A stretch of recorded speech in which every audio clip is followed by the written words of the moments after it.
عزیز خوب هستین؟ صحت شما خوب بخیر؟ انشالله که همه خوب و صحتمند باشن. مسئولین عزیز امیدوار هستم همه جور صحتمند باشن. یک ریویو داشته باشیم از درس قبلی، چرا که درس قبلی بعضی موضوعات خوندم بود و کنکلوژن یا ختم مجلس ماشین جنبندی نداشتیم، از وقت هم بود و شما بعضی پرزنتیشن ها را ارائه کردیم. فقط اول معلومات کلی می‌خوایم دوباره براتون بگم که کلاس شاید در روز اول مکمل نتونستم درباره کلاس معلوماتی می‌دم ارائه کنم.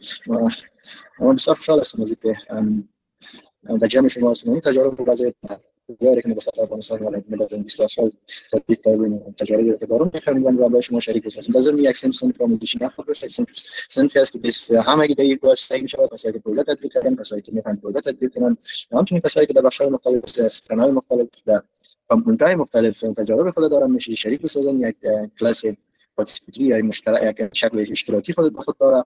همه که میتونه پوینتایی که اینا تجربه پروژه خود تجربه کردن در هر سکشن از اینیشیشن پروژه شروع تا کلوزینگش میتونیم شما در بخش تمام معلوماتی که دارین رو ارائه کنین. در ضمنش اینکه چیزی ندارم، شکل مدو چیزی ندارم، شما میتونید کسی دوستای شما، کسی که از منیجرای شما باشه، برکرای شما باشه، هر کسی که علاقه‌مند باشه که بیان جمع تجارب خود در برنامه‌های خود لیسانال نفر باشون شریک بسازم، باشن رحمت بیان مسائل خود شریک بسازم که خودم یک زمان یک تایم رو مشخص وقتی تمام تجاربی که ندارم با شما شریک بسازم. و اون اساس و امروز ما نمی‌خوایم زیاد صحبت در این مورد صحبت کنیم. مثلا اصل موضوع در قسمت منیجمنت لیدرشپ دیروز و شب گذشته که شما همگی معلومات ارائه کردن، می‌خوایم در چهار پرسمه که معلومات بدم. ما بیس اون پروژه شما تمام موضوعات تشریح می‌کنم. پروژه تو تدبیر چه و در پروژه کسایی که بخش منیجمنت چی رول داره، بخش لیدرشپ چی رول داره، وظایفشون چیه و مقصد ما در پروژه وقت می‌کنیم چی است. در قسمت اول مدیریت پروژه، وقتی که در باعث مدیر یک پروژه میشه استخدام میشه کار میکنه، او چی میکنه؟ اون پلان برش رسید، ایمپلمنتیشن پلان، پروپوزال، همه مواد وقتی که ریسیو میخواد پروژه تمام ابعاد او تعیین شدگی است، او را برش تسلیم میکنه تا چه او را برای ما ایمپلمنت کنه.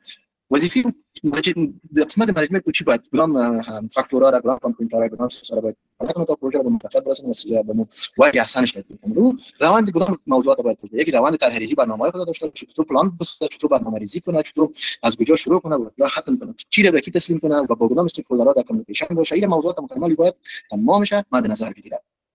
در قسمت دومش سازماندهیش است که چطور این مسائل پروژه را سازماندهی کنه. مثلا چی نوع کاملاین برای ترسیم کنه، چی نوع پلان ایمپلمنتیشن پلان برای ترسیم کنه، چی نوع بجت پلان برای ترتیب و تنظیم کنه، مانیتورینگ پلان رو چی نوع ترتیب و تنظیم کنه. خلاصه قسمت پلان گذاری تمام ابعاد فکر کنه. من بعد از کسی که مدیریت برنامه را پیش میبره یا منیجمنت برنامه پیش میبره، دیگه قسمت راهنمایی است، لیدرشپش است.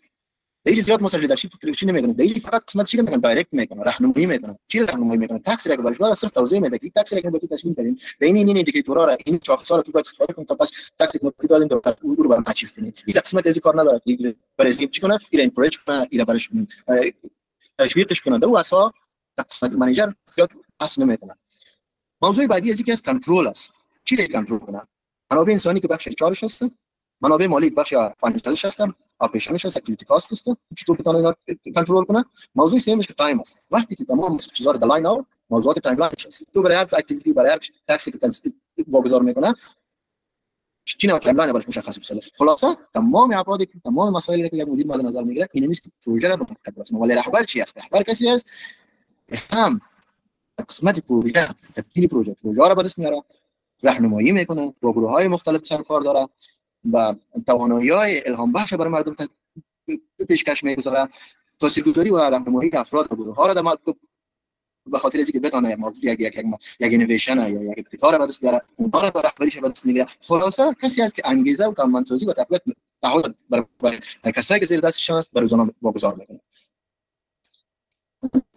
ما چی میکنیم؟ ما من حیث یک پروژه منیجر یا من حیث یک کسی که دایرکشن یک برنامه را به دست داره، ما هر دو موضوع مد نظر میگیریم. به خاطر اینکه هم باید پروژه ما ریزالت بیس باشه و هم به اینکه ما بتونیم بعضی پروژه ایمرجنسی می داشته باشیم، بعضی پروژه تیم است، بعضی پروژه که نتورک وقت کم داره، باید هر دو موضوع را مد نظر بگیریم. مثلا شما فکر کنید پروژه است که یک برای 3 ماه یا 2 ماه یک پروژه که مثلا یک آیدی یعنی یک ماندل در برنامه را مصروف هستیم، یک تعداد مردم از ایران آمدن، از جای مختلف از وطن بازگشت کردن، به اینا پروژه اینتگریشن که برای اینا با جامعه مقام شوند، مسائل بخش هلت، بخش ادویکیشن، بخش شلتر، تمام از اینا مربوط به یک پروژه که باید در ظرف 3 ماه ایمپلمنت کنیم تا اینتگریت شود مکمل آیدی پوری تامین از جدا ساحات یا در کمپا جای به جای شده. خلاص ما چی میکنیم دیگه از من از دو چیز استفاده میکنم از دو تکنیک استفاده میکنم من میتونم تکنیک لیدرشپ لید منیجمنت چی وقت ما پلان خودم میگیم هیومن ریسورس ما آن بورد میشه استاف آن بورد میشه پلان تنظیم میشه پروواید میشه هر کس استاد ډیر بخیر استاد یا سلاید تغییر نه کوي نه پیغام نور مسلینو ته هم تغییر کوي کنه یا دا چې ما ته بدلون نه کوي نه هم دغه تر اوسه مخکې تلای نه یو بس تمام یو بخیر استاد خبر را داده شو منگل صاحب در بجا بودیم در این آلات ما دو تکنیک در میکنیم چی میکنیم؟ ویزال بیس پیش میریم مثلا تکنیک تکسایی که برای استاف یا برای کارمندا دادیم چی میکنیم؟ برای دو تایملاین تعیین میکنیم او را همین تشویق میکنیم هم برای اون فصولت‌ها را فراهم میسازیم مثلا در قسمت استیک هولدر کاتش کاری میکنیم در قسمت تایملاین تشخیص تعیین کردیم مثلا بسایر مشکل پیش میشه در قسمت کوردینیشن با استیک هولدرها هم براشون مشکل پیدا خلاصه هر استراتژی چی هستیم هم کار هستیم هر دو منبع مد نظر میگیریم ولی در پروژه‌ای که مثلا پلان پریم است اینجا هدف این میشه پروواید میشه تارگت این میشه پروسلت میشه ولی ما ریزالت پیش میریم اگر که زیاد از لیدرشپ استفاده نکنیم میخواد که اگر زیاد از لیدرشپ استفاده کنیم چون پروژه لانگ ترم پروژه برای ما بعضی چالش‌ها رو صاحب پیش میکنه خب ان شاء الله دیگه بچه‌ها که سوال دارم سوال کنم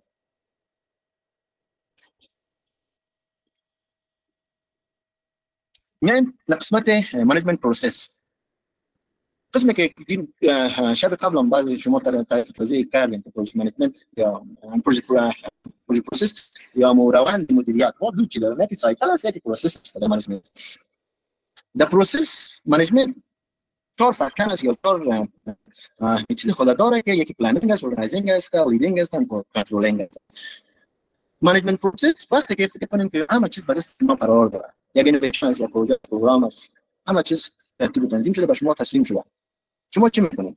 شما برای از چی باید کنید؟ در قسمت پلنینگ نیازه. کنید من میخواین ساختمان ایجاد کنم، بودجه دارم، پلان دارم، میخواین تمام ریسورس‌ها رو برای شما میتونم، براتون میتونم، دیزاین برای شما داده میشه، اکانتبیلیتی برای شما داده میشه، هر چیزی که ما بدز میاریم.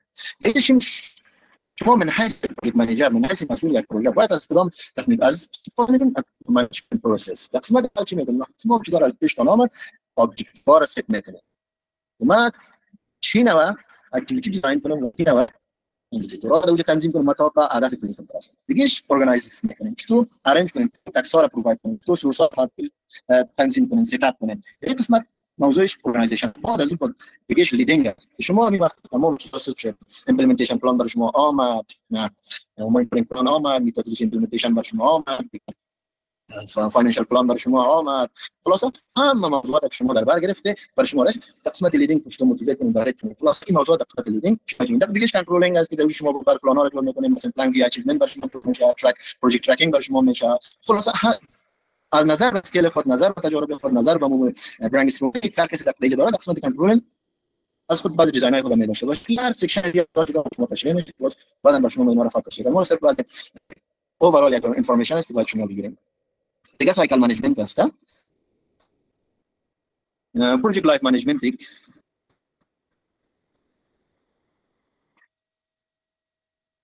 پروژه لایف منیجمنت چرا گمشت برای شما مش آشکار نیست نه خیر استاد آشکار نیست آشکار شد رایت اسکرین آمد استاد نمی‌فهمم مشکل چی بود خب بر صورت دیگه پروژه منیجمنت لایف سایکل است اینیشیشن یک تقسیم هم شاید قسمت ما برای شما داده باشه فعلا بحث ما اینه که شما با استپ بای استپ یا مرحله به مرحله ما شما پیش بریم در قسمت منیجمنت لایف سایکل یا لایف سایکل منیجمنت یا مدیریت این یک بحث کلان است در درس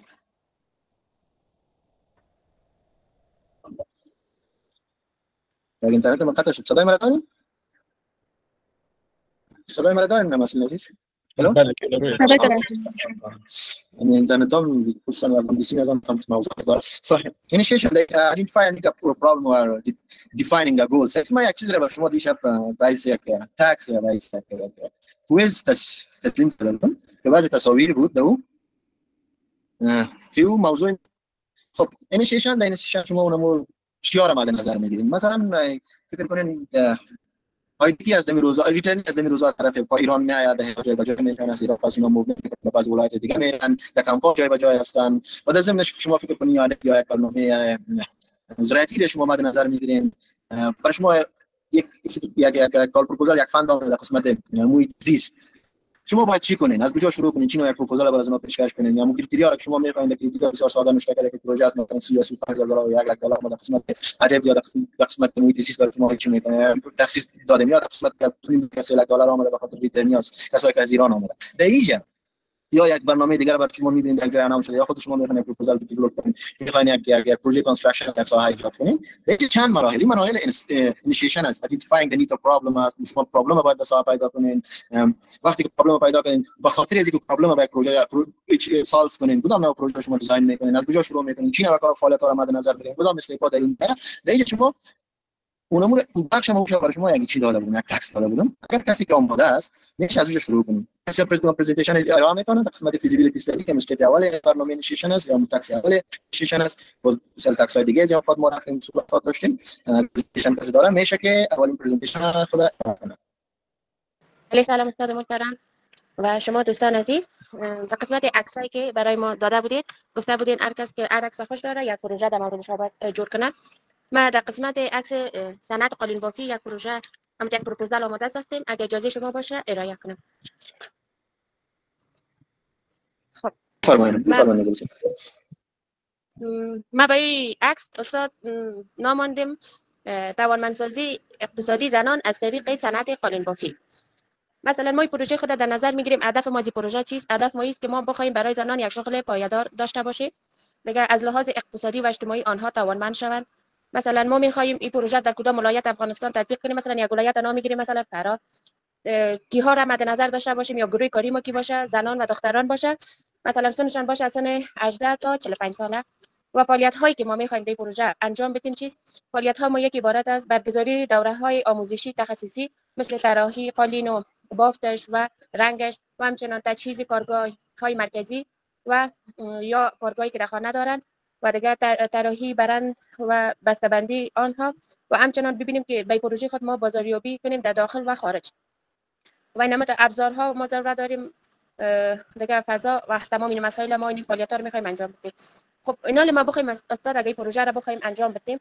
ما هدف مازی باشه ما باید به نظر من این پروژه رو ما تحلیل کنیم که آیا این پروژه برای ما مفید است و یا نه دیگه قسمت ما به دو دیدگاه رسیدیم یکی مثلا اگه بخوایم این پروژه ما حمایت است زنان می باشه ایرا اگه ما دونرای خارجی داشته باشیم برای آنها میتونیم این قسم این پروژه را ارائه کنیم که هدف ما مشکلات زنان باشه و نقاط ضعفشان باشه و برای از اون راه حل چیست مثلا ما این پروژه را توسط سواد تحلیل سواد میتونیم ارزیابی کنیم مثلا ببینیم که در نقاط سواد پروژه را که بر زنان چی فرصت نقاط قوت داره مثلا میتونه سبب درآمد سبب ایجاد شغل شوه و از این طریق باعث افزایش درآمدشان میشه و دوم نقاط قوت از این پروژه برای زنان چیست که زنان مثلا میتونن آنها را در خانه در وقت بیکاری خود انجام بدن و نقاط ضعفی که پروژه برای زنان داره چیست درآمد بسیار کم داره و همچنان وقتشان از یاد میگیره و دوم زنان اکثرشان مهارت‌های نسبی دارن یعنی آموزش‌های حرفه‌ای ندارن و خود زنان نمیتونن که مستقیم به بازار دسترسی پیدا کنن از این خاطر این از جمله نقاط ضعفشان میباشد و فرصت‌هایی که باز برای زنان ما میتونیم در نظر بگیریم یکی فروش آنلاینش است دومی که زنها از حمایت سازمان‌های بین‌المللی و انجوها برخوردار است و دوم میتونن که اینمی برشان یک فرصت است که نوآوری کنن مثلا در طرح‌های خود مثلا طرح جدید در نظر بگیرن و یا ترکیب از طرح‌های سنتی و مدرن داشته باشند و یا کسایی که زیاد طرفدار کلاسیک است طرح‌های کلاسیک داشته باشند و زنها با کدام خطر مواجه هستند مثلا یک خطرشان است که آنها مستقیم به بازار دسترسی ندارند دوم فرهنگ غلطی که در افغانستان وجود دارد یا برایشان یک خطر است و خطرات صحی همچنان و دیگر که تقاضا بسیار کم است برای تولیدات صنعت قالین در افغانستان چون اکثریت مردم تقاضا به قالین‌های ماشینی داره به خاطر که مصارفش نسبتا کمتر میباشه اگر ما این پروژه مثلا تو بزنان در نظر بگیریم پس در آخر میتونیم نتیجه گیری کنیم که این پروژه ما هدف ما عبارت از است که ما زنان رو توانمند بسازیم پس ما باید کوشش کنیم که جذب دونرهای خارجی را جذب کنیم و همچنان برای صنعت قالین خود هم بتونیم در داخل بازاریابی کنیم و هم در خارج استاد من قطعا اسلام آمدگی میگیرم بسیار زیاد تشکر نظری صاحب. دیگه من چند سوال دارم، میشه کلگی در جواب سوالام اشتراک کنم. در قسمت اول که شما از کدام میتودا استفاده کردیم، دیتا را به چه شکل جمع آوری کردیم، با کیها شیشیدیم، با کیها صحبت کردیم، کدام استیکهولدرها را در قسمت دیتا کلکشن شامل موضوع ساختین، از کجا شروع کردین تا اینکه شما کانسپت ترتیب کردین؟ استاد من تمامش از اینترنت دیگه و یک کتاب فقط داشتم در خانه، از امور مواد جمع آوری کردم و متوقی تمامش از سایت گوگل گرفتم. تشکر تمنا صاحب. کسی هست برای ما بگوید مثلا ما شما میخواین در ساحه قسمی که تمنا صاحب رو یک پروژه رو دیزاین کردن، از کدام استپ‌های استفاده کنین تا این موارد رو که اینا گفتن تو یک کانسپت است، یک کانسپت ارائه کردن در قسمت دیتا کلکشن از چی نوبت کدام نوع دیتا جمع آوری شود، با کدام اشخاص، با کدام استیکهولدرها موضوعات کوردینیشن و نتورکینگ صورت بگیره. یک خلاصه یک کسی برای ما استپ اول زیره برای ما تشریح کنه. صفی صاحب بفرمایید. سلام احترامات استاد محترم و همسنفه عزیز. استاد محترم، ما در جواب از این سوال شما میتونم بگویم که کدام استیک هولدر است که ما میتونیم این کانسپت از اونها جمع آوری بسازیم. به نظر ما سورسی که ما میتونیم استفاده کنیم یکی که خود مردمایی که ما اونا تارگت بنفیشری هستن، اگر یک دو سه اینترویو داشته باشیم، کمیونیتی هلدراست یا اونمو مالکای قریه ضرورت های جامعه را ببینیم، مارکت ریسرچ کنیم. همچنان اگر امکان داشته باشه که موضوع را دیگه صورت موضوع که فقط پوینت میایم سر دایرکت سر پوینت میایم. در قسمت ازی که ما بخوایم یک ویزیبیلیتی انالایز یا ویزیبیلیتی استادی انجام بدیم، دو فانکشن یا دو چیز بسیار مهم است که پیش از اینکه ما پروژه را دیزاین کنیم یا سر پروژه بریم یا انیمیشن سرش کار کنیم، دو فانکشن باید سرش فوکس داشته باشیم. کسی میتونه نام بگیره؟ عطا صاحب بفرمایید. سلام خدمت استاد محترم و همسنفیان. پیش از اینکه ما با پروسه چیز داخل شویم، ما اول باید چون نظر به نوید پروژه اینا گفتم که توانمندسازی زنان هستن از طریق صنعت قالین بافی. دیگه اول ما باید ما از دو سورس میتونیم که دیتا را جمع کنیم، یکی دایرکت است یکی ایندایرکت است، یعنی ارقام دیتای اولیه است که از ساحه ما جمع میکنیم و پیش از اون ما مارکت انالیسیس باید بکنیم که آیا صنعت قالین یا مارکت قالین در افغانستان چطور است.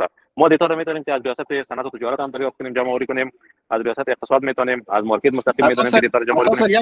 یک استپ از پیش تان یک استپ مان استپ بعدی رفتین. استپ اول ادریس صاحب شما بگوین. ادریس مایک پنافس. زرغونه. تشکر استاد. استپ اول یک بار دوباره تکرار کنید خیرتون. ما پرسان کنیم که استپ اول چی است، استپ دوم عطا صاحب تشریح کرد. ما این سوال است. ادریس صاحب شما بفرمایید. استاد یک بار سوال تکرار کنید چون نت کار نمیداد. بله. ادریس صاحب بفرمایید پیش برید. بله ببخشید استاد، در این بخش ما به دو طریق میتونیم که معلومات اولیه را به دست بیاریم. اول ما میتونیم فیلد سروی کنیم و بعدا مرحله دومش مثلا با از طریق استیک هولدر کانسلتیشن و اینترویو ها ما میتونیم که همین نه شما یک استپ پیش هستین. یک استپ ما مقصد ما است که دو یا فانکشن یا دو اکتیویتی که در ساحه انجام شود بعد از اون باش مطابق با شما چیزا رو دیولپ میکنیم. کسی رحیم الله. سلام علیکم. و علیکم السلام. سلامونه. سیستم ما برداشت وکړ په اول او دویم سټپ کې دا د initial date greeting ده یا فایل سوري اوس ورته وای فیل سوري وسازه بیا په دویم کې سیده ډیټیل ډیټ اوس نو څه خبره صحیح شو. دغه بدل سیکشن کې دوه مورد ډیر مهمه مورد چې حالت تاسو دغه کوي ټیمپلیټونه ډیولپ کوي او په مرحله کې موږ دا ورته ویل سو انیټیشنز د پرالیز لډیز باید موږ ورته متوجه شو، یعنی د مفکورې لپاره د سرچینو ترلاسه کولو د کوډ کتاب خبره صحیح شو. د خبره شو دغه سرچینې چې تاسو دغه کوي راټولوي دغه ټول معلومات تاسو راټولوي استیک هولدرونو سره میټینګونه نیسي او دا ست نور کسانو سره تاسو میټینګونه ساحه د ساحه ارزیابي کوي. دغه دوه دغه لري دوه مهمه خبره په دوه مهمه ټکه پکې ستا یاره استاد زلته کم راغلم. راځي صاحب پرابلم انالیسیس کوم ده؟ نه ډیر ساده شی ده کنه. څوک دلته ایمینیسته؟ استاد جانم سوال یک بار تکرار کنین چون نت کار نمیکرد. من فقط از جواب شاگردان یگان چیزا رو برداشت کردم، بخاطر تو دوباره فکر کنیم. ممنونتون. چه کردن که ما جمع آوری میکنیم، هم همراه استیک هولدرها صحبت میکنیم، تمام خلاصه پروژه را اینا قسمت اول فیزیبیلیتی داره. دیگه دو پوینت است میشنوید صدای من علی؟ همین موضوعاتی که شما از ساحه جمع آوری میکنین، با استیک هولدرها صحبت میکنین، با ریاست اقتصاد میشینین، مثلا آریان صاحب گفت همراه ای سی سی آی میشینیم، همراه مثلا دیگه انکشاف دهات است، مثلا اتاق تجارت است، یا هر چیزی که میام سر مختصر پروژه اومن ایمپاورمنت است. دیگه وقتی که شما میخواین پروژه رو دیزاین کنین، میرین در ساحه کمیونیتی موبیلایزیشن میکنین، دو پوینت است که از طریق از شما چی میکنین؟ از او استفاده میکنین تا بتونین اون موارد دریافت کنین. بسیار کسی مانیتور است دیگه؟ حالا سوال ما گرفتیم. کسی در بخش نظارت ارزیابی کار کرد؟ دیروز شب اول اینجا دوست ما بود که گفتن که ما قسمت مسعود بفرمایید. سلام مجدد استاد محترم و همه همصنفیان عزیز. خب استاد پیش از اینکه پروژه شروع شود خب ما اول قسمی که همصنفیان ما گفت ارزیابی میکنیم، بعد از او همون نیاز را میبینیم که چقدر مردم به می پروژه ما نیاز داره. بعد از او پیش از اینکه باید پروژه شروع شود نیاز سنجی را توسط چی میکنیم؟ نیاز سنجی را توسط مانیتورها تعیین میشه. مانیتورها چی استفاده میکنن؟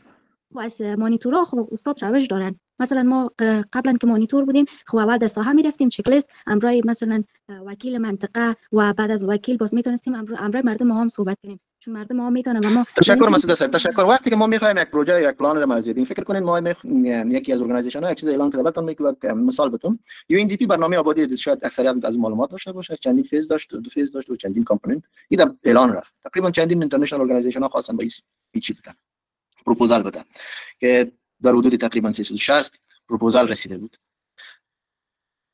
مثلا یک فکر کنین ما من حیث یک دایرکتور در یک ارگانایزیشن یا یک پروپوزال دیولپر در یک ارگانایزیشن یا کسی که میخواست یک پروپوزال برای UNDP بدم ما تا ارگانایزیشن اون پروژه را بگیرم. دیگه ما شما چی میکنیم؟ بسیار ساده. یکی ما دو نوع دیتا داریم. کسی گفته میتونه اینالی دو نوع کدام نوع دیتا رو ما حساب جمع آوری میکنیم؟ بسیار ساده است. سمیع الله سر مننه استاد. یو پرایمری ډاټا دا یا سیکنډری؟ نه دینه مخکې یو سټپ نور مخکې لارسه شاته مخکې نه یو کوالټي ډیټا لرو یو کوانټیټیف ډیټا لرو. اوس حالا فهمیدین یکی دیتایی است که روی ارقام میچرخه. اون چی میگن؟ سمیولا صاحب واسه یا غیره ای خافرین یکی کوالټی است که او چی است. در قدم اول کسی که میخواد پروژه دیزاین کنه یا میخواد که از ساحه ارزیابی داشته باشه تمپلیت ها را جور میکنه. فوکس گروپ دیسکشن در ساحه انجام میده. فوکس گروپ دیسکشن توسط کدام دیتا را ساحه جمع میکنه برای ما شما؟ کسی گفته میتونه؟ آریان صاحب تاسو نساز ما سوال داده. تاسو زي اقتصاد یا ای سی سی آی ته زي هغه نه څه دیتا تاسو واخی. دغه دیتا تاسو نو میږي. سخی آریان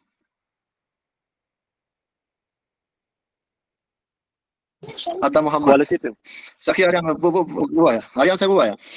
تاسو زي ریاست اقتصاد هم زي ریاست دغه هم زي او تقاعد تجارت او صنعت تجارت هم زي ځکه چې اوس دغه نسته عمر زنان چې وخت دا نسته د دې ځای سی سی آی او دغه صنعت تجارت د کسان کېږي دغه کې تاسو چې زمي میټینګونه ورسره نيسي کوم ټمپلیټونه چې ډیولپ شوی دا ډیټا لپاره ډیټا کلیکشن لپاره او دغه ډیټا کلیکشن نوم تاسو څه وته کېږي؟ استاد محترم دغه ډیټا کلیکشن ته یو خدای چې پرایمری ډیټا هم ویل شي او په خوا کې دغه یو کوارډینیشن په حساب باندې موږ دغه ډیټا کلیکټ کوو. هغه پرایمری ډیټا د دوی نه اخلو او ساحه ته ځو تر څو هغه نه خاص خبر دې صحیح پرایمری ډیټا دی واخلې. په پرایمری ډیټا کې دوه دغه لري یو سټاتیک یو دغه نمبرونه پکې دغه کېږي او یو هم کوالټی ډیټا چې دا تاسو د مصاحبې لارې نه دغه لارې دغه ټولوي دغه دوه پوینټ دی یو کوالټی ډیټا دی یو کوانټیټی ډیټا ده کنه. کوم میټینګونه چې تاسو نيسي مثلا څومره کسان او ماچ 500 200 300 کسان تاسو ته وایي چې یا صنعت تجارت تاسو ته وایي چې 300 کس فامیلونه دلته اوسېږي. په دغه 300 فامیلونو لپاره او 300 فامیلونو دغه راغلي ایران راغلي پاکستان راغلي دا څنګه دا کوانټیټیف ډیټا سو کنه. او بل موضوع چې تاسو ورسره ناس ورته وایي چې د دوی مشکلات څه ده سره کوم دوی راغلي د کوم لار نه دوی راغلي دا او چیرته اوسېږي او څنګه مارکیټ څنګه اوس دوی ته دغه لري دوی مارکیټ اکسس لري مارکیټ څنګه دا په مارکیټ کې موږ سره کوم اسسمنت باید وکړو. دا چې کېږي کوالټیټیف ډیټا کې کنه. اوس نو اول موضوع دا ده کله چې موږ اولین موضوع یې وخت کې مو میخوایم یک پروژه دیزاین کنیم چی میکنیم؟ در قسمت اول سیده خلاصه کلیداش خپل کامera اف کې در قسمت اول ما فرمجات تمپلیتا و در ضمن از او ایمینی اندیکیتور تمپلیتا را جور میکنیم پریپریشن میکنیم و بعد تیا میدیم کسایی که مثلا باید سرویر یا دیلیویج تعیین میکنیم یا پروژه افسرایی که قبل یک پروژه دیگه دارن یا پروژه دیگه رو اونها اینوالو میکنیم یا چی میگیم با ساحه روان میکنیم. وقتی که اینا در ساحه رفت چی میکنن؟ یک موبیلایزیشن عمومی در ساحه انجام میدن. صحیح است؟ ساحه چی میکنن؟ انالایز میکنن. کانتکست انالایز ما میگیم. در قسمت کانتکست انالایز وقتی که شما داخل شدین فکر کنین یک قریه است تمام مردم در ساحه اون جا یک آی دی پی کمپ است شما میرین این پروژه رو برای مردم دیزاین میکنین یا یک دیستریکت داخل میشین یا یک ناحیه داخل میشین یا چند ناحیه شما مد نظر اول چی میکنین؟ یک ارزیابی داشته باشین از اون ساحه خود با اون معیاراتی که در ساحه خود برای عیار میسازین. مثلا کدام لسان مردم صحبت میکنن کلچرشون چی است و کدام سیستم ما باید داخل شون اونمون کمیونیتی سنسیتیو پوینت ها رو چی میکنین مد نظر میگیرین. خلاصا یک ارزیابی عمومی خود که کردین پس برای شما فرمت ها داده شده چی نوع FGD باید شما اجرا کنین، فوکس گروپ دیسکشن. صحیح؟ فوکس گروپ دیسکشن با کیها باید صورت بگیره؟ که دوش وقتی که شما دست رفتین اول انالایز کردین، ایدنتیفای کردین که ما باید امروز کی بشینیم. میریم در قدم اول میبینیم که در کمپ لیدر کمپ پیدا میکنیم. وقتی لیدر کمپ پیدا کنیم، لیدر کمپ برای شما میگه که خب ما از کدام طریق آمدیم؟ از طریق ریاست کامل اجتماعی آمدیم، از طریق ریاست مهاجرین آمدیم، از طریق ریاست اقتصاد آمدیم، از طریق ولایت. ما دیگه جای به جای شدیم، پوینت گرفتیم. صحیح؟ خب بعدی باز پس پرسان میکنین چقدر مردم اینجا آمده، هر فامیلش به چه اندازه، تعداد فامیلشون چی است، به کدام شغل‌ها فعلا مصروف است، کیها آمدن برای اینا کمک کرده، کدامش اینجا آمده. خلاصه تمام انفورمیشنی که مثلا شما میخواین از ساحه داشته باشین کل گزیره باید شما چی کنین در تمپلیتایی که دیتا کلکشن میکنین به اون درج شوه تا به خاطر دیولپ پروپوزال یا به خاطر دیولپ بک‌گراند پروپوزال تان یا دیولپ اونمو چالش یا ایشویی که در ساحه شما با دیتا دیگه باز نشه که باز دوباره شما وریفای برین دوباره برای از جمع آوری کنین یا دوباره برای از اونا که از اونا با کانتکشن گچ شما میشه با کانتکت نمیشه ولی در فیز اول یا قسمت اول اینا شما با دیتا مکمل از ساحه بگیرید. خلاصه اینکه شما استیک هولدرهای ساحوی رو پیدا کردین، فیلد ویزیت تا نکردین، کانتکست انالایز صورت گرفت، دیتا ارقام جمع آوری شد، برای شما فاکتورا معلوم شد، استیک هولدرهایی که در گورنمنت است اینجوری که در ساحه رفتن قبل از شما اونا رو برای شما مردم میچ کردن. پس میایم سر کوانتیتیو دیتا باید شما پیدا کنید. خواهد شما رفتین در یک ساحه ولی برای شما سورس معلوم شد که اینا رو کی آورده بود، ریاست مهاجرین آورده بود، ریاست مهاجرین برای اینا ساحه رو تنظیم کرده بود. ولایت هم سهیم بود، مثلا یونیسیار هم سهیم بود، آی ام هم سهیم بود. چون شما میخواین کانسپت یا پروپوزال رو ترتیب کنین و بعد اونها رو بتین. درست؟ دیگه شما برای شما لیدر ما کمپ یا همون کسی که اینا رو جای به جای ساخته بود یا کسی که بایسیل همون نماینده از اینا موضوعات برای شما گفت. دیگه چی میکنه؟ آریان صاحب میره راول که ولایت میره، ولایت هم باشون صحبت میکنه که ما دفتر مثلا مینارسی آمدیم، ما بایس اینی کارمند وظیفه اینی است و تمپلیتایی که برش داده شده از طرف دفتر، مکتوبی که از طرف دفتر برشون داده شده و امروز ما شریک میسازه، خودم مفصل معرفی میکنه. با برای اینا میگه که ما در ساحه رفتیم، اینی فایندینگ ها رو پیدا کردیم و میخوایم این روی اینی پلان، روی اینی تکس، روی اینی اکتیویتی ما در آینده کار کنیم و این پروپوزال خود با این اشخاص شریک بسازیم تا بتونیم مصدر خدمت به این مردم قرار بگیریم. اینا شما رو چی میکنه؟ معلومات دیتا کوانتیتیو دیتا رو برای شما میده که با تعداد 300 فامیل از فلانی جا از فلانی جای فلانی از عملاً موضوع به ریاست مهاجرین ریفر شده، ریاست مهاجرین اینا را تنظیم و ترتیب و رینتگریشنشون ریاست مهاجرین به عهده داشت و جمع آیویم. خلاصه موضوعات مکمل از ولایت آریان صاحب گرفت. دیگه آریان صاحب اومد با تایید سب چیزایی که کار این چیزی خود دیتا کلکشن کرده بود برای اینا گفت ما گرفتیم این موضوعات است. پس تیمات چی شد؟ ترتیب و تنظیم شد. نایمی صاحب میره و مثلا با کارم رشته با اقتصاد، تایری صاحب میره با مهاجرین. خلاصه یک مسئله دیگه ما میرن با آیویم، من رقم با اینارسی با کسای هر موضوع چیزی که هست استیک هولدر که شامل برنامه که ولایت برای شما گفته بود رفتن همه تیپ میشن به خاطر اینکه ارقام درست جمع میشه. مهاجرین میرن، مهاجرین براشون میگم که آریان صاحب موضوع مهاجرین نداره، سمیع الله صاحب موضوع مثلا آیویم موضوع میگیره، ادریس صاحب موضوع ریلیوانت اینجوری که در ساحه رفته اونا رو مد نظر میگیره. اینا رو من سوال میکنیم از سمیع الله صاحب. سمیع الله صاحب مسئولیت اینجوری که ریلیوانت به ساحه رفتن به این شکل شما کار کردن و لیستشون ولایت برای ریاست اقتصاد برای شما گرفتن، در لیست ریاست اقتصاد براتون میته. وظیفه شما چی است دیگه؟ چی باید بکنیم؟ سمیع الله نایمی صاحب تاسو مثلا تاسو لارل ولایت تاسو اقتصاد تاسو اول شروع دلته مثلا دغه راغلی او مخکې انرژي هم راغلی او دغه آی او ام څو کسان هم راغلی او دغه نو سو لوکل نور انجوګان ته نو ماخلي او دوی هم راغلی او کله چې دینه پروپوزال ډیولپ کوي او ته هم یو انجو لري ته ستاسو مسؤلیت چې څه بس ورته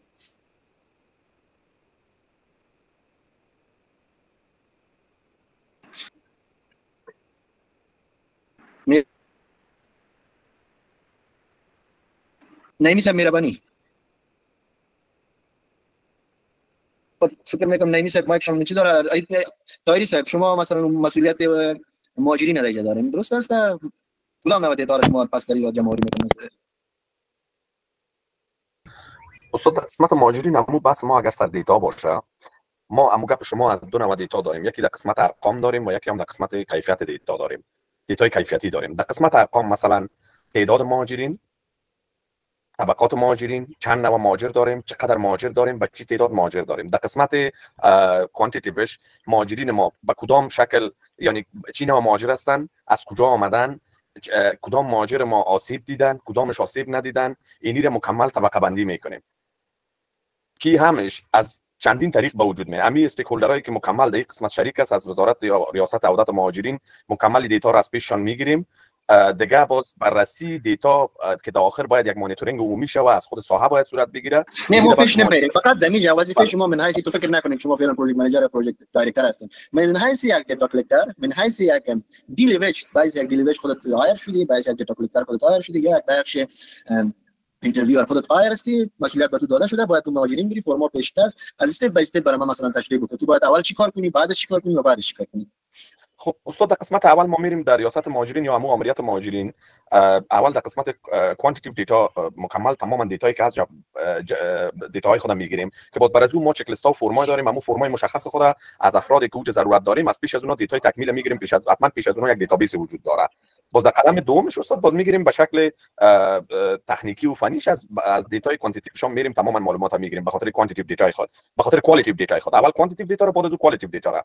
در کوانتیتیو دیتا براتون گفتم که تنها تعداد ارقام بسیار مهم است، در کوالیتیو دیتا تماما همو کیفیت و سیستم و بررسی عمومی و کل گپا در کوالیتیو دیتا میه. تشکر طاهری صاحب، زرغونه. بله استاد، من در این قسمت با آقای طاهری صاحب موافق هستم. خب دیگه چیزی که باید در بخش دو دانه دیتا کلکشن میاد، در دو رقم دیتا که ما کلکت میکنیم، چیزی که باید باشه دیگه تعداد افراد است که شامل خانواده و افراد میشه، دیگه جنسیت است، سن است، وضعیتشان، تأهلشان و دیگه تعداد کودکان و سالمندایی که کلش باید شناسایی شه و دیگه محل سکونتی که اینا می باشه. در قسمت هم باید فوکس صورت بگیره که خانه‌شان کرایی است یا پیش اقاربشان پیش کمپ است، دیگه از چی وقت در جا آمدن اینا ساکن شدن و دیگه که نیازمندی های اساسی مردمی که بیجا شده یا مهاجرین یا ریترنی ها است، در قسمت چی است. مثلا نمونجا اولویت بندی شده در قسمت نیازمندی های اساسیشون که آب، غذا، سرپناه، مخصوصا در بخش خوراک و آب و فلسفه مسائل بسیار مهمتر است. تعلیم تربیت شاید به نظر من ادویکیشن مسئله دیگه باشه و دیگه حفاظت و امنیتی از این نگاه هم باشه و دیگه درآمدشان، وضعیت اقتصادیشان، دیگه چالشایی که سر راه از اینها قرار داره به نظرم چیزایی است که در این قسمت کار میشه که باز از چیزی که طاهری صاحب گفتن باز اینا رو زیر مو کوانتیتیو و کوالیتیتیو با نظر به مو نوعیتش مندازیم. تشکر طاهری صاحب، تشکر فراز. کسی دیگه صحبت کنه؟ چند پوینتی از پرایمری پوینت ها، بسیار پوینت های ساده است که مثلا ما یک دیتا کلکتر یا یک کسی که میخواد با یک ارگان دولتی داخل شه، بعضی پوینت های بسیار ابتدایی ولی بسیار مهم و چالش برانگیز است، اون ما باید کانسیدر کنیم. کسی گفته میکنه؟ سمی الله. خب امید میشه شما بگین. بله درست است. قسمی که دیگه همصنفی های ما در این مورد گفتن، من چند گپ دیگر میخوایم بهش اضافه کنم که این دیتاها کمک میکنه تا برنامه ها و خدمات دقیق‌تر و موثرتر. مثلا برای پروژه ما که در مورد مهاجرین است طراحی شود، یکی دیتای بهداشتی است که وضعیت سلامت در دسترسی به خدمات درمانی چقدر است و یکی دیگه هم دیتای آموزشی که سطح تحصیلات، دسترسی به آموزش و غیره چی است که دیتای دموگرافیک یعنی تعیین سن، جنسیت، تحصیلات و وضعیت خانوادگی و اینا رو دیگه صنفی ما بیان کردم. تشکر. تشکر. کسی لبین مسئولین ما وجود داره که برایشان چیز مکتوب از طرف انجویشان داده شده باشه یا طرف سازمان برایشان مسئولیت داده شده باشه تا برای همراه یک ارگان دولتی هماهنگی کنه و از ما دیتا بگیره؟ کسی هست که کار کرده باشه؟ دلته کوم څوک شته چې مثلا دوی ورته د خپل دوی سازمان ورته مسؤلیت ورکړی وي چې لاړ شي دغه یو دولتي ارګان ته لاړ شي او هغوی نه معلومات واخلي او بېرته راسي هغه دفتر ته تسلیم کړي. تاسو کوم څوک شته؟ عطا صاحب مهرباني. مننه. کله چې موږ د ډیټا جمعولو لپاره ځو، اول باید کله چې ادارې ته داخله کیږو ځان ته باید معرفي کوو، خپل سازمان ته معرفي کوو، وروسته لغه هدف د برنامې هدف د ډیټا کلکشن ته باید معرفي کوو او دا دوه طریقونه ده. یو وربلې ده چې موږ فیس ټو فیس کوو، بل باید یو معرفي متو موږ سره د ادارې لخوا چې موږ رسما د کوم هدف لپاره راغلي یاستو. نو کله چې دا برنامه او اهداف برنامې او ځان او سازمان ته معرفي کوو، وروسته لغه بیا موږ دوی مرحله ته داخله کیږو چې هغه هغه کوم ارقام سم ته بکار دي یا کوم هدف لپاره چې راغلي یاستو دغه ته پیل کوو موږ. دیره ممنونم عطا صاحب. موضوع رو گرفتین. یگانه چیز مشکل برای اینجاها برای سازمان‌های غیر انتفاعی وجود داره این موضوع است. مثلا اینا برای بعضی دیتا ضرورت نداشته باشه، برای بعضی اینفورمیشن ها ضرورت نداشته باشه. سید خلاص بفرمایید که سلام استاد، ان شاء الله شما خوب باشین، همسایه عزیزم خوب باشن. در این بخش البته من سروی را انجام دادم که در اون چیزی که من خیلی مهم یافتم این است که زمانی که شما به یک سروی در نقطه میرین، شما باید از تجربه ارگان خود باید یک سند رسمی پس داشته باشین که در جایی که میرین باید برای اونا نشان بدین که بدون سند رسمی یا مکتوب شما را اجازه برای سروی نمیدین. از اون لحاظ چیز مهم اول سند رسمی است یا مکتوب که میبرید تسلیم میکنین، بعد از اون با زمان ارگان یا اون محل فرض یک گلسپاری است و اونا شما در قسمتی که شما میخواین سروی کنین همون ارگان‌های دیدخل به شما معرفی میکنن که با شما کمک کنن. بعد از اون باز نظر به اون دیتاهایی که شما دارین، چک لیست هایی که هست پیشتون یا در بخش‌هایی که شما میخواین سروی را انجام بدین، میتونین باز توسط نمو ارگان مربوطه شما سروی خود را به صورت دقیق انجام بدین و شما نقاط را باید پیدا بکنین که دیگه کسایی که اونا همچنان دیتا جمع‌آوری کرده اونا پیدا نکرده باشه. همین قبول شد. تشکر سید خلاصه. موضوع مهم می است. کسی دیگه میخواد چیز اضافه کنه؟ بفرمایید مسعوده. خب به نظر من استاد پیش از اینکه باید همون یک سرویر که داخل ساحه میشه اولتر از همه که قبلا در مورد پروژه برش معلومات میتن که پروژه به این شکل است و پیش از او باید یک پلان از خود آماده بسازه که من مثلا به کدام شیوه داخل همون قریه شوم و هدف یعنی تعیین کنه. مثلا مالکای قریه که امروزشان صحبت میکنه یا مهاجرینی که لیدر مهاجرین میباشه امروز از اونها چه قسم صحبت کنه. یعنی به نظر من همین روشی را که باید انتخاب میکنه باید بهترین روش باشه چون بتونه معلومات زیاد جمع آوری کنه. و یک روش دیگه ما هم برش میگیم به نام روش گنر. اگر در جریان مخاطب امرای کسایی که میشه اگر از رو روش استفاده کنه تو میتونه که دیتا را زیادتر و زیادتر مثلا کسی دیگه قبلا ضربه رفته باشه او معلومات نتونسته باشه پیدا کنه اما این زمانی که میخواد معلومات پیدا کنه این معلومات زیادتر میشه و یگانه کسی که میتونه پروژه موفق داشته باشه او کسی است که بتونه از روش‌های مختلف همون مانیتوری استفاده کنه و دیتا را زیادتر جمع آوری کنه و این یک کار میشه که میتونه دونر هم همون برای روش‌هایی که خودش میفهمه استفاده کنه و معلومات زیادی را که جمع آوری کرد و دونر بده و او دونر هم پروژه قبول شه. و به نظر من صدایتون کامل پاش من مسئله موضوع آخر نتونستم گرفته. شما گرفتین دیگه مسئله میشه دوباره تکرار کنید موضوع آخرتون؟ موضوع که قسمت دونر گفتید. خب در قسمت دونر هدف ما بود استاد که اگر امیر روشایی که مثلا یک مانیتور مد نظر میگیره اگر امیر روشا را بتونه به دونر هم انتقال بده امید دیتایی که دیگه کسا رفتن رو جمع آوری کردن نتونستن این مانیتور جمع آوری کرده و اینا به دونر بگویم میتونه که اونمو دونر هم موضوعاتی را اصلا کسی دیگه نگفته ای برشون بگه جذب دونرای زیاد میشه و این دونر رو میتونه که همون پروژه رو به موفقیت پیش بره. به نظر من کل اصل مهم کسی است که پروژه صحیح است اما مهمی است که اون کسی که مانیتور است میره در ساحه این معلوماتی را که زیاد جمع آوری میکنه این سبب از این میشه که پروژه تا آخر به موفقیت تمام شود و این به نظر من با دونر هم زیاد خوب میباشه. تشکر مسئله مسئولین عزیز در هیچ تصویر اول یک کمیونیتی بیسد پارتیسیپیشن پلنینگ است که ما مثلا شما میخوایم در یک ساحه بریم یک برنامه را تطبیق کنیم. قسمت اول تمام کمیونیتی را با تمام موضوعات که جمع شد جمع آوری موضوعات صورت گرفت یک سیستم نوی را که یو ان فعلا سرش کار کرده است سمی از کمیونیتی بیسد پارتیسیپیشن پلنینگ میگه. در اینجا هر مؤسسه ما که امروز چند نفر دیگه تقریبا 30 یا 35 نفر که اشتراک کرده در سیژن یا درس از همه که من تقاضا دارم که هر کس مطابق با مسکل و نالج خود یک فرم دیتا کلکشن دیولپ کنه و برای درس بعدی ما منگل صاحب بل سیژن سباش پس دک به نوی اداره کده نوی سباش بلا که چکم سیژن لرو کنه. برای فردا ما گفتیم که ما بله فردا هم داریم. برای فردا باز هر کس میتونه اونمو تمپلیت را که قسمت دیتا کلکشن کوانتیتی و کوالیتی دیتا دوش دو شامل باشه. سوالات را که طرح میکنیم کدام سوالات شما مد نظر میگیرین و مورد بحث ما شما این پروژه است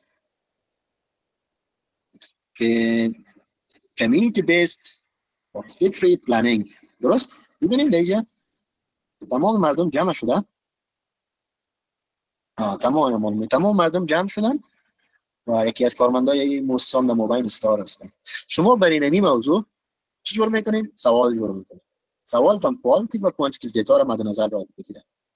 اگر باز هر کسی که تقریبا 31 نفر دیگه پارتیسیپیت کرده باز شما میتونید تمامتون این چیز همون تمپلیت هایتان برای ما روان کنین و هر کس میشه باز رو سوال پرزنت کنه. ایمیل ما از چت باکس ایمیل خودم ذکر کردم میشه شما به ایمیل هم برام روان کنین و همچنان میشه که همراه منگل صاحب شریک بسازین و در ضمنش برای فردا پورا دیگه چی میکنین پرزنت میکنین و هر کس از اون سوالایی که مثلا قسمت دو کوانتیتی و دیتا دیولپ کرده از اون دفاع باید بکنن که چرا این سوال طرح کردن به چی منظورشون از این سوال چی بوده و فوکس شما سر این برنامه باشه. مثلا شما رفتین تمام موضوعات تمام سایکل چرخیدین از کل گپ خلاص شد برای شما ریاست یا خود ولایت برای شما اجازه زیر داد تمام هر بابای صاحب منطقه را جمع کنین و تمام دیستریکت لیدرها را جمع کنین در یک ساحه و دوجه شما چی کنین یا کمیونیتی بیس پلنینگ خود شروع بسازین و از مردم کدام سوالا را باید بکنین. درست اونمون در تمپلیت ترتیب کنین صباح بخیر در ورد ترتیب جور میکنین اکسل جور میکنین نظر به اسکیل خودتون روی تشریح میکنین. صحیح است ان شاء الله؟ اگر کسی سوال داره میشه سوال خود بکنه. استاد بسیار زیاد تشکر. بله در این قسمت یک سوال است، مثلا پروژه ها فرق میکنه. ما استاد یک پروژه را کار کردیم، مال چون وقتم خلاص است، مکمل هم امکان سنجی زیر ما پیش بردیم. ما با یکی از کمپانی‌ها کار می‌کردیم. شما گفتم ما برای شما تشریح کردم، شما سایکل تغییر تمامش پروسس انجام دادین، مکتوب گرفتین، مردم جمع کردین، فعلا در یک ساحه هستین، درست است؟ از تمام قریا مردم آمده جمع شدن، مردم آی دی پی است، ریترنی است، درست است؟ شما اگه برای اینا یک پروژه دیولپ میکنین، یک کامپوننت، دو کامپوننت، ده کامپوننت، 20 کامپوننت، هر چیزی که هست، ایژوکیشن، کنستراکشن، شلتر، هر اون چیزی که هست، شما من از یک دیتا کلکتر یک چیز دیولپ کنین، یک کوشنری دیولپ کنین که هم ایتونه یک کوشنری دیولپ کنین که حدود 35 سوال باشه. نه، برای من مهمش این است که سوالای بالانس، سوالای مهم که کانسیدر هم کوانتیتیو دیتا کنه هم کوالیتیو دیتا کنه. درست است؟ یک فکر کنین یک کمیونیتی بیس پلنینگ، پارتیسیپیتوری پلنینگ است برای پروژه شما. درست شده نه؟ صحیح است، مطلب مرا گرفتین ان شاء الله. بله. این تو مهم نه که چند کنستراکشن باشه یا باشه، تمام کامپوننت ها رو مد نظر بگیرید. خب وقت پوره است، ان شاء الله شب خوش برای همه می‌خوایم. شب فدا شب ان شاء الله که با هم صحبت خواهیم داشت. تشکر از همه. شبتون بازم خوش.